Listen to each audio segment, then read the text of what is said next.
number 1 commandment sa utang, magbayad sa insakto nga oras. First commandment. Ikaduha nga commandment, ayaw hulata nga singlon mo. Pamina mo ha, mo ni commandments utang. Ikatulo, ang inyong utang, bayaran ninyo tibuok, ayaw tigi-tigi kay gihatag na sa inyo tibuok. Ikaapat, huwag feeling agrabyado pag gisukot ka.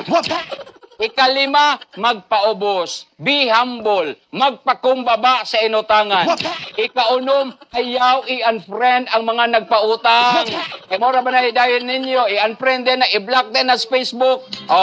Unya, ikapito, maghimog pamaagi para makabayad sa utang.